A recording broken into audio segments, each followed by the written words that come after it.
Question number 1. Which national park is called Mini Kaziranga? কোনখন ৰাষ্ট্ৰীয় উদ্যানক ক্ষুদ্ৰ কাজিৰঙা বুলি কোৱা হয়? শুদ্ধ অপচন হ'ব অপচন এ ওৰাং। ৰাজীৱ গান্ধী ওৰাং ৰাষ্ট্ৰীয় উদ্যানক ক্ষুদ্ৰ কাজিৰঙা বুলি কোৱা হয়। Question number 2. Statue of Unity is located in which state? একতাৰ প্ৰতিমূৰ্তি কোন ৰাজ্যত অৱস্থিত? শুদ্ধ অপচন হ'ব অপচন ডি গুজৰাট। চৰ্দাৰ বল্লভভাই পেটেলৰ স্মৃতিত নিৰ্মাণ কৰা ষ্টেচু অফ ইউনিটিৰ উচ্চতা হৈছে 182 foot. Question number 3. Which is the oldest cricket stadium in India? ভাৰতৰ আটাইতকৈ পুৰণি ক্ৰিকেট ষ্টেডিয়াম কোনখন? শুদ্ধ অপচন হ'ব অপচন বি ইডেন গাৰ্ডেন্স ষ্টেডিয়াম। এই ষ্টেডিয়ামখন কলকাতাত অৱস্থিত। Question number 4. Who was the first woman to win a Nobel Prize? Nobel বঁটা লাভ কৰা প্ৰথম মহিলা কোন? শুদ্ধ অপচন হ'ব option A Marie কুৰী। Question number 5. Hornbill Festival is celebrated in which state? কোন ৰাজ্যত হৰ্ণবিল উৎসৱ উদযাপন কৰা হয়? শুদ্ধ অপচন হ'ব অপচন চি নাগালেণ্ড। প্ৰতি বছৰে 1 ডিচেম্বৰৰ পৰা 10 ডিচেম্বৰলৈ নাগালেণ্ডত হৰ্ণবিল ফেষ্টিভেল উদযাপন কৰা হয়। হৰ্ণবিল ফেষ্টিভেলক ফেষ্টিভেল অফ ফেষ্টিভেলছ অৰ্থাৎ উৎসৱৰ উৎসৱ বুলি কোৱা হয়। এই উৎসৱটো 2000 চনৰ পৰা আয়োজন কৰা হয়। Question number 6. Which planet is also called the blue planet? কোনটো গ্ৰহক নীলা গ্ৰহ বুলিও কোৱা হয়?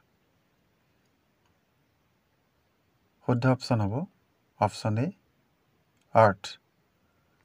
পৃথিৱীক নীলা গ্ৰহ বুলি কোৱা হয় কাৰণ পৃথিৱী পৃষ্ঠৰ 71% হৈছে পানী।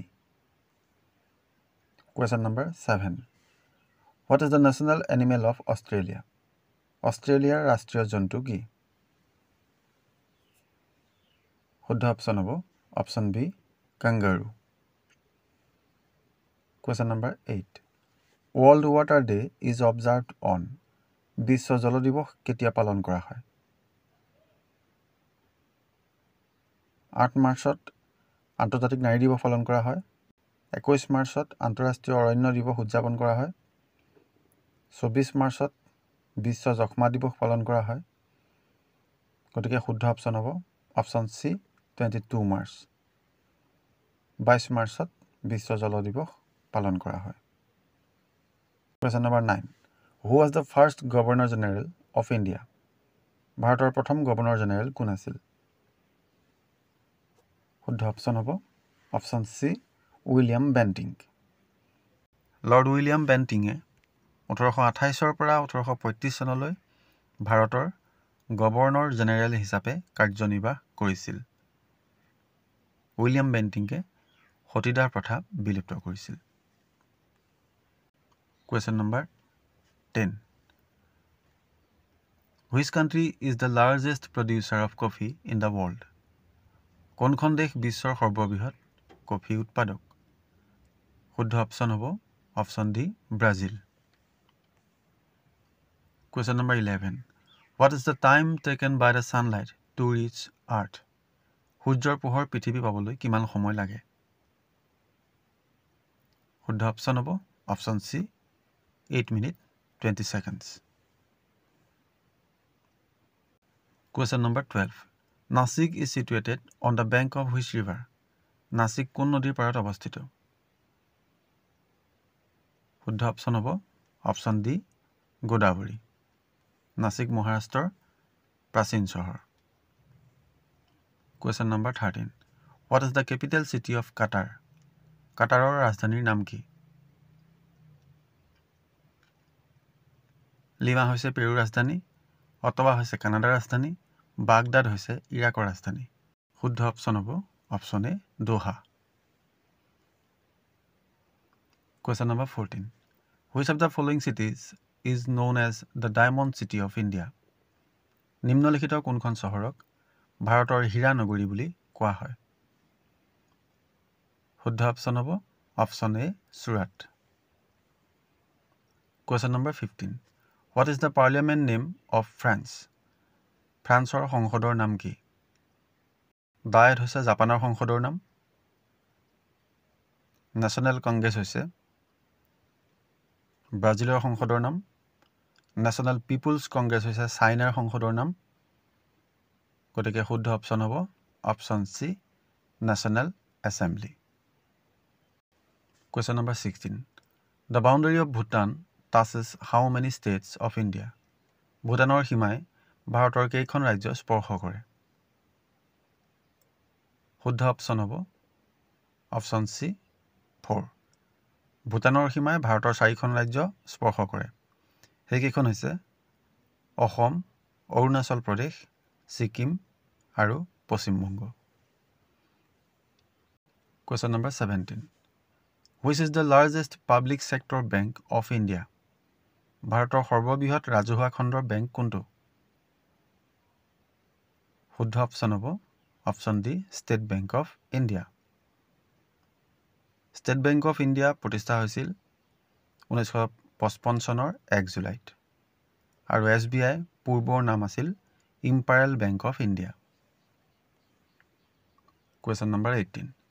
What is Brahmaputra river called in Arunachal Pradesh? Brahmaputra নদীক অৰুণাচল প্ৰদেশত কি বুলি কোৱা হয়? শুদ্ধ অপশ্যন হ'ব option C Dihang. Question number 19. Who is known as the Shakespeare of India? কাক ভাৰতৰ শ্বেক্সপিয়াৰ বুলি জনা যায়? শুদ্ধ অপশ্যন হ'ব অপশ্যন চি কালিদাস। কালিদাসক ভাৰতৰ শ্বেক্সপিয়াৰ বুলি জনা যায়। Question number 20. Who was the first sports person to win the Bharat Ratna Award? Bharat Ratna বঁটা লাভ কৰা প্ৰথম খেলুৱৈ কোন আছিল? শুদ্ধ অপশ্যন হ'ব option C Sachin Tendulkar. Question number 21. Who is known as the father of Green Revolution in India? কাক ভাৰতৰ সেউজ বিপ্লৱৰ পিতৃ বুলি জনা যায়? শুদ্ধ অপশ্যন হ'ব অপশ্যন বি AM.S. স্বামীনাথন। কৃষি বৈজ্ঞানিক AM.S. স্বামীনাথনক 2024 বৰ্ষত ভাৰত ৰত্ন বঁটাৰে সন্মানিত কৰা হয়। Question number 22. In which year the first census was conducted in India? কোন চনত ভাৰতত প্ৰথম লোকপিয়ল অনুষ্ঠিত হৈছিল? শুদ্ধ অপশ্যন হ'ব option A 1872। Question number 23. How many medals have been won by India in Tokyo Olympics 2020? Tokyo' Olympic 2020ত ভাৰতে কিমানটা পদক অৰ্জন কৰিছে? শুদ্ধ অপশ্যন হ'ব অপশ্যন ডি 7। 2020ৰ টকিঅ' অলিম্পিকত ভাৰতে 7টা পদক অৰ্জন কৰিছে। তাৰ ভিতৰত এটা হ'ল স্বৰ্ণ পদক, 2টা ৰূপ আৰু 4টা ব্ৰঞ্জৰ পদক।